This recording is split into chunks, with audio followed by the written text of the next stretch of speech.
درود سے پر جو بن کر راحت قلب حزیاں کہ یہ کہا اللہ نے 2 سے شروع کرو، 3 سے کرو، 4 سے کرو. یہ تو عربوں کے لیے ہے.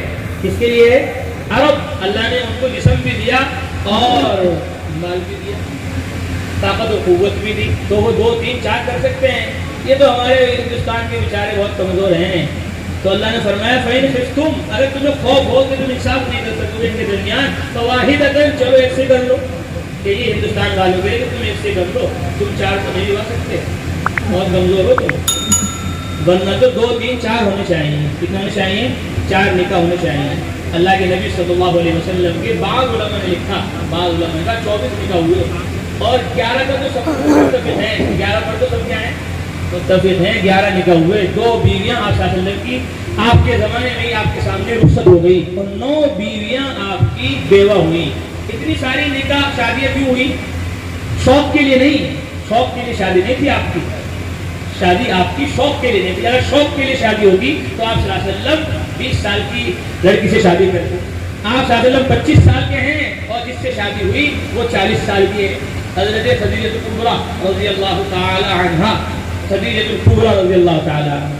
اور پھر جو شادی ہوئی آپ کی جو اور بیویاں، اس میں بہت ساری بیویاں تھی جو بیوہ تھی پہلے، پھر آپ صلی اللہ علیہ وسلم کے وہ نکاح میں آئی. تو حضرت مولانا سعید خان صاحب رحمۃ اللہ علیہ فرماتے تھے کہ مولانا فرماتے تھے کہ عورتوں سے زیادہ مردوں سے زیادہ عورتیں ہیں اور عورتوں سے زیادہ بچے ہیں. بچے تربیت میں ہیں ماں باپ کے، ماں کے. تو ماں کے اندر، عورت کے اندر دین آئے گا تو بچوں کے اندر دین آ جائے گا. تو عورتوں کی تعداد مردوں سے 4 گنا زیادہ ہے. اس لیے اللہ کے نبی نے اتنے سارے نکاح کیے تاکہ عورتوں کو پتہ چل جائے گھر میں کیسے زندگی آئے، دین آئے گا، کیسے سنت آئے گی، کیسے شریعت آئے گی. عورتوں میں تبلیغ ہو جائے، عورتوں میں دعوت کا کام ہو. اس لیے اللہ تعالیٰ نے، اللہ کے نبی نے اتنی ساری شادیاں کی. تو عورتوں کی تعداد بڑی ہے، زیادہ ہے. اس لیے عورتوں کے اندر دین کیسے آئے گا کہ وہ آپ صلی اللہ علیہ وسلم کی بیویوں سے آئے گا، آپ صلی اللہ علیہ وسلم کی عورتوں سے آئے گا. وقت زیادہ ہو گیا.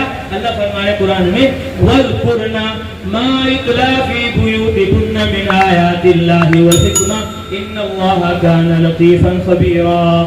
محمد صلی اللہ علیہ وسلم کی بیویوں، عورتوں، یاد کرو ان آیات اور روایات کو، اس قرآن اور حدیث کو جو تمہارے گھر میں پڑھا جاتا ہے، اور عمل کرو اس قرآن حدیث پر جو تمہارے گھر میں پڑھا جاتا ہے. اور وَاذْكُرْنَا، محمد صلی اللہ علیہ وسلم کی بیویوں، عورتوں، جو قرآن حدیث تمہارے گھر میں پڑھا سنا جاتا ہے اس کو اپنے تک نہ رکھو، اس کو امت تک، انسانیت تک پہنچاؤ.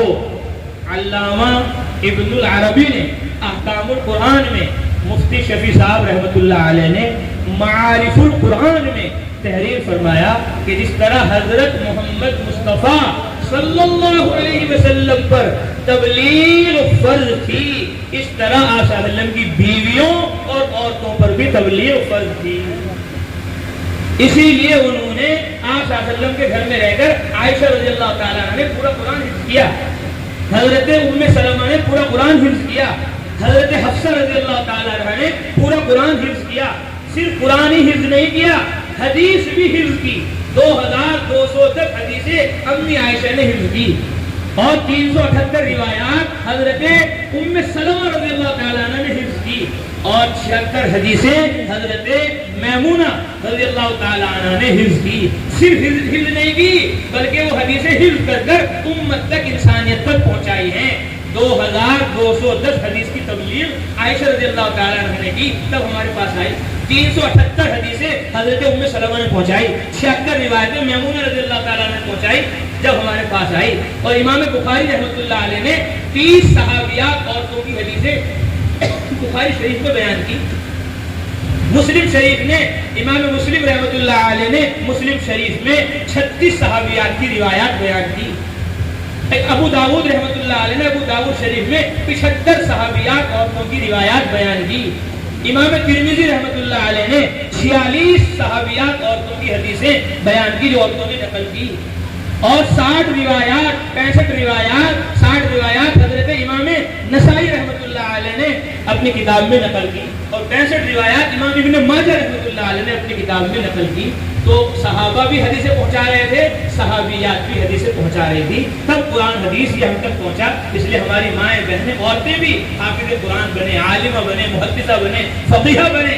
ایک بہت بڑے عالم ہے علامہ ابن حجر اسقلانی رحمہ اللہ, فرماتے ہیں اس نے کتاب لکھی, اس میں لکھا 842 ایسی بڑی بڑی اس زمانے میں عالمہ, فقیہہ, محدثہ تھی جن سے ایک عالم فیضیاب ہو رہا تھا. آج اللہ معاف فرمائے ہمارے گھروں میں عالمہ کیا ہوتی, فقیہہ, محدثہ, داعیہ اور مبلغہ کیا ہوتی, نمازیہ بھی ہمارے گھر میں نہیں ہے. نماز بھی ہماری عورتیں نہیں پڑھ رہی, چلے جائے گے وہ قرآن حدیث امت کو, انسانیت کو سکھائیں. اس لیے ہم سب نیت کریں, ارادے کریں کہ انشاءاللہ اپنے گھر کے اندر دین کا ماحول بنائیں گے. تو نکاح کیا ہے کہ نکاح سے امت بڑھتی ہے. کیا ہوتی ہے نکاح سے؟ بولو. اللہ کے نبی نے فرمایا نکاح کرو, ایسی عورتوں سے نکاح کرو جن کے یہاں بچے زیادہ ہوتے ہیں. ایسی عورتوں سے نکاح کرو جن کی جو محبت زیادہ کرنے والی ہو. کہ بچے زیادہ ہوں کیسے پتہ چلے گا؟ کہ بچے زیادہ ہوں تو ان کے خاندان میں دیکھو کہ ان کے خاندان میں کتنی بہنیں ہیں اس کی, کہ ماشاءاللہ اس کی 15 بہنیں ہیں. ہمارے ساتھی ابھی جماعت میں تھے ہمارے ساتھ, تو انہوں نے کہا الحمدللہ میرے 4 بیوی ہیں اور 50 بچے. ایک ساتھی ہمارے ساتھ تھے, انہوں نے کہا ماشاءاللہ ہم 30 بھائی ہیں. جی تو اللہ کا فضل و کرم ہے, امت اس پر عمل کر رہی ہے. کیا کر رہی ہے؟ اس پر عمل کر رہی ہے کہ ایسی عورت سے شادی کرو جہاں بچے زیادہ ہوتے, کیونکہ کھلانے والے تم نہیں ہو, تمہاری حکومتیں نہیں ہیں, تمہاری دکانیں, کارخانے, فیکٹری نہیں ہیں. کھلانے پلانے والے اللہ ہیں, اللہ ہیں, اللہ ہیں. وہی کھلائیں گے, وہی پلائیں گے, وہی کھلا رہے, وہی پلا رہے. تو نکاح سے امت بڑھتی ہے, اس لیے نکاح کا شوق ہے سب کو. جی اور تبلیغ سے بھی امت بڑھتی ہے, دعوت سے بھی امت بڑھتی ہے. اس کا شوق نہیں ہے ہمیں. نکاح تو چار کرا دو, ابھی یہی تیار ہے, اور 4 مہینے کا نام لو تو ابھی موت آ جاتی ہے. جی ایک دم دنیا سامنے آ جاتی ہے. 4 بیوی تیار کرنے کو اور 4 مہینے لگانے کو تیار ہے. حالانکہ نکاح سے بھی امت بڑھ رہی ہے اور تبلیغ سے بھی امت بڑھ رہی ہے. دونوں کا مقصد ایک ہی ہے کہ نکاح سے بھی امت بڑھاؤ اور تبلیغ سے بھی امت بڑھاؤ. تو ایک سنت تو سب کو پسند ہے, بوڑھوں کو بھی اور جوانوں کو بھی, اور ایک سنت تبلیغ کی جس سے امت بڑھ رہی یہاں تک پہنچی. ہمارے بزرگ تھے مفتی صاحب, یہ واقعہ بیان کرنے کا نہیں ہے اس ٹائم, لیکن جب آ گیا ذہن میں تو اللہ کی طرف سے آیا. حضرت نے بھیجا مفتی محمود صاحب گنگوہی رحمۃ اللہ علیہ کو, وہ ایک علاقے میں گئے, اور وہاں جب پہنچے میوات میں تو لوگوں نے کہا کہ بھائی مناظرہ ہوگا. مناظرہ ہوگا, کس پر مناظرہ ہوگا؟ کہ رفع یدین پر مناظرہ ہوگا. بھائی ہم تو تبلیغ کے لیے, دعوت کے لیے, مناظرے کے لیے نہیں آئے. مناظرے سے کوئی فائدہ نہیں, تبلیغ سے فائدہ ہوتا ہے کہ نہیں مناظرہ ہوگا. مناظرے کی تاریخ طے ہو گئی, مجمع بہت زیادہ آ گیا, تو ان کے مناظروں نے پورے بیانات کیے, اور بیانات کرنے کے بعد یوں کہا کہ 27 صحابہ سے ثابت ہے رفع یدین کرنا. وہ بیٹھ گیا, حضرت کا نمبر آیا. حضرت نے کہا بھائی تبلیغ سے فائدہ ہوتا ہے, دعوت سے فائدہ ہوتا ہے, مناظروں سے کوئی فائدہ نہیں ہوتا. دیکھو اللہ کے نبی صلی اللہ علیہ وسلم مکہ میں اکیلے تھے, آپ نے دعوت دی, تبلیغ کی, ایک آدمی مسلمان ہوئے, 2 ہوئے, 40 ہوئے, ماشاءاللہ 10,000 ہو گئے, 20,000 ہو گئے, 1.25 لاکھ صحابہ ہو گئے. حج کے موقع پر آپ کے ساتھ تھے 1.25 لاکھ. کتنے تھے بھائی؟ 1.25 لاکھ. ایک اکیلے تھے, آپ نے تبلیغ کی, 1.25 لاکھ ہو گئے. اور یہ کہہ رہے 27 سے ثابت ہے رفع یدین, اور باقی کہاں ہے کہ باقی سے رفع یدین ثابت نہیں. یعنی حضرت نے فرمایا کہ تبلیغ سے امت زیادہ ہوتی ہے. آپ اکیلے تھے, آپ کی محنت سے یہ سب بیٹھے ہوئے ہم سب, اور قیامت تک انشاءاللہ جنت میں 120 صفحے جائیں گی. کتنی صفحے جائیں گی؟ جلدی بولو. آدم علیہ السلام سے لے کر قیامت تک جتنے لوگ جنت میں جائیں گے اس میں 120 صفحے ہوں گی. اللہ کے نبی نے فرمایا 80 صفحے امت محمدیہ کی ہوں گی. 40 سائر الامم 40 صفحے دوسری امتوں کی ہوں گی, آدم سے لے کر اور عیسیٰ علیہ الصلوۃ والتسلیمات تک صرف 40 صفحے ان کی ہوں گی, اور ہماری 80 صفحے ہوں گی. تو تبلیغ سے امت بڑھتی ہے اور نکاح سے بھی امت بڑھتی ہے. جس طرح ہمیں نکاح کا شوق ہے, اسی طرح کس کا بھی شوق ہونا ہے؟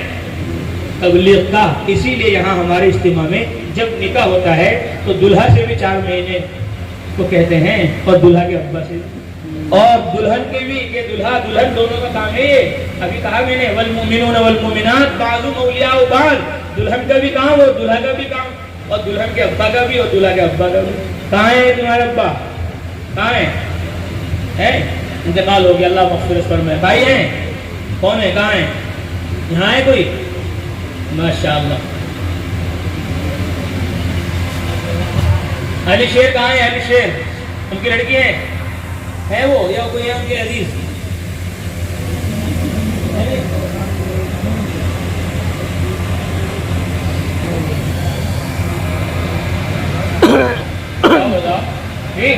لڑکی سے پوچھ کر آئے، اجازت لے کر آئے، اجازت لے کر آئے. موجود ہے، پورا مجمع ہے، سب آپ کے ساتھ ہے، آپ ان کے ساتھ ہو، لاؤ گے جماعت میں؟ فرمائے ماشاء اللہ ماشاء اللہ، اللہ قبول فرمائے.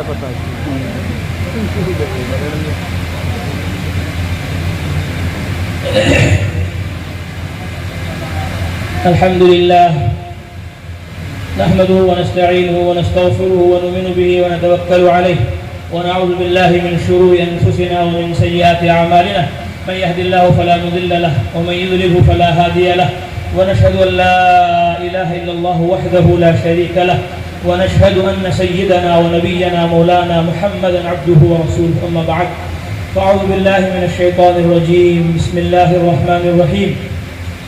يا أيها الناس اتقوا ربكم الذي خلقكم من نفس واحدة وخلق منها زوجها وبث منهما رجالا كثيرا ونساء واتقوا الله الذي تساءلون به والأرحام إن الله كان عليكم رقيبا. وقال تعالى يا أيها الذين آمنوا اتقوا الله حق تقاته ولا تموتن إلا وأنتم مسلمون. وقال تعالى يا أيها الذين آمنوا اتقوا الله وقولوا قولا سديدا يصلح لكم أعمالكم ويغفر لكم ذنوبكم ومن يطع الله ورسوله فقد فاز فوزا عظيما. وقال النبي صلى الله عليه وسلم النكاح من سنتي وفي رواية فمن رغب عن سنتي فليس مني أو كما قال عليه الصلاة والسلام. گلفشا خاتون بنت علی شیر بعوض 5100 روپے آپ کے نکاح میں دی، آپ نے اس کو قبول کیا. بارک اللہ لکما وجمع بینکما فی خیر.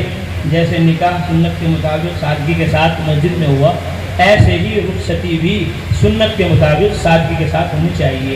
جو آیتیں پڑھی گئی خطبے میں پڑھی جاتی ہیں ان کا تعلق تقوی سے ہے کہ اللہ کا ڈر خوف ہوگا تو شادی بھی سنت کے مطابق ہوگی. اللہ کا ڈر خوف ہوگا تو رخصتی بھی سنت کے مطابق ہوگی. اللہ کا ڈر خوف ہوگا تو میاں بیوی محبت الفت کے ساتھ رہیں گے. اللہ کا ڈر خوف نکل گیا تو گھروں میں لڑائی ہوں گی، جھگڑے ہوں گے، فتنہ و فساد ہوگا، بددینی بے دینی عالم میں پھیلے گی. تقویٰ یہ ساری بھلائی خیر کی خوبی کی جڑ ہے. اس لیے ہمیں اپنے اندر تقویٰ پیدا کرنا ہے. اللہ فرماتے ہیں یا ایھا الذین آمنوا اتقوا اللہ، ایمان والو اللہ سے ڈرو، وکونوا مع الصادقین، اور سچوں کے ساتھ رہو. سچے کون ہیں؟ اللہ فرماتے ہیں الذین آمنوا وہاجروا وجاہدوا باموالہم وانفسہم فی سبیل اللہ اولئک هم الصادقون. جو جان و مال اللہ کی راہ میں قربان کرتے ہیں وہ سچے ہیں. علماء سچے ہیں، صلحاء سچے ہیں، اولیاء اللہ متقین، دیندار ایماندار مسلمان مسجدوں کو آباد کرنے والے یہ اللہ والے ہیں، یہ اللہ کے نیک بندے ہیں. اپنے آپ کو ان کے ساتھ رکھو. جتنا ہمارا تعلق علماء سے ہوگا، صلحاء سے ہوگا، ائمہ سے ہوگا، دینداروں سے ہوگا، اتنا دین ہمارے اندر رہے گا. اگر علماء سے ہمارا تعلق نہیں، مدارس سے ہمارا تعلق نہیں، مساجد سے ہمارا تعلق نہیں، خانقاہوں سے ہمارا تعلق نہیں، دینی جماعتوں تحریکوں سے ہمارا تعلق نہیں، پھر اللہ ہم سب کی حفاظت فرمائے، شیطان ہمارے اوپر مسلط ہو جائے گا اور ہم کہیں پہ نہیں رہیں گے. اس لیے سب نیت کرو، ارادے کرو کہ علم سے، علماء سے اپنا تعلق مضبوط کریں گے، ذکر سے، ذاکرین سے اپنا تعلق مضبوط کریں گے، تبلیغ سے اور مبلغین سے اپنا تعلق مضبوط کریں گے، اپنے سینوں کو کینوں سے پاک کریں گے. سب سے بڑی طاقت وہ اجتماعیت ہے. سب مسلمان ایک ہو جاؤ، اللہ کے فرمانبردار، اس کے تابع دار ہو جاؤ، کسی کی طرف سے کوئی کینہ نہ رکھو. سب کی طرف سے الفت محبت ہمارے دلوں میں جتنی ہوگی اتنی اللہ کی نصرت، رحمت، برکت ہمارے اوپر نازل ہوگی. اگر گھروں میں جھگڑے ہوئے، مسجدوں میں جھگڑے ہوئے، محلوں میں جھگڑے ہوئے، علاقوں میں جھگڑے ہوئے، پھر اللہ کی مدد ہو جائے گی اور اللہ کے عذاب سے ہمیں کوئی نہیں بچا سکتا. اللہ کے عذاب سے ہم تقوی سے بچیں گے اور تقوی والوں کی صحبت سے بچیں گے. مسجدوں میں ہمارا آنا جانا صرف جوڑ اور اجتماع اور جمعے رمضان شعبان میں نہ ہو، بلکہ ہمارا 24 گھنٹے مسجد سے، مدرسے سے، علم سے، علماء سے مضبوط تعلق قائم ہو جائے۔ اس کے لیے یہ محنت ہے، عالمی محنت، جس میں پوری امت کو جمع کر دیا۔ اب یہاں دیکھو علماء بھی ہیں، صلحاء بھی ہیں، مدرسے میں پڑھنے والے بھی ہیں، پڑھانے والے بھی ہیں، اور ہر شعبے کے لوگ یہاں موجود ہیں، اور ساری دنیا کے اندر الحمدللہ نقل و حرکت چلت پھرت ہو رہی ہے۔ سب نیت کرو، ارادے کرو کہ انشاءاللہ ایک بنیں گے اور نیک بنیں گے۔ اس کی بنیاد تقویٰ ہے، جو ابھی خطبے کے اندر آیتیں پڑھی گئی تھی۔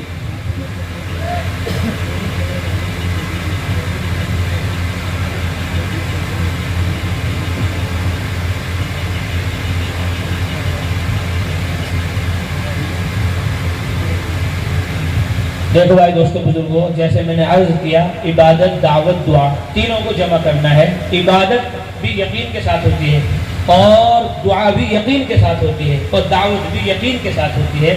اللہ فرماتے ہیں، کہہ دو ادعو الی اللہ علی بصیرۃ، کہ میں پورے یقین کے ساتھ دعوت دیتا ہوں۔ اور فرمایا اللہ کے نبی نے، صلی اللہ وانتم متیقنون بالاجابہ، اللہ سے اس حال میں دعا مانگو کہ تمہیں دعا کی قبولیت کا یقین ہو، کہ دعا قبول ہوگی، دعا قبول ہوگی۔ اللہ کے نبی نے فرمایا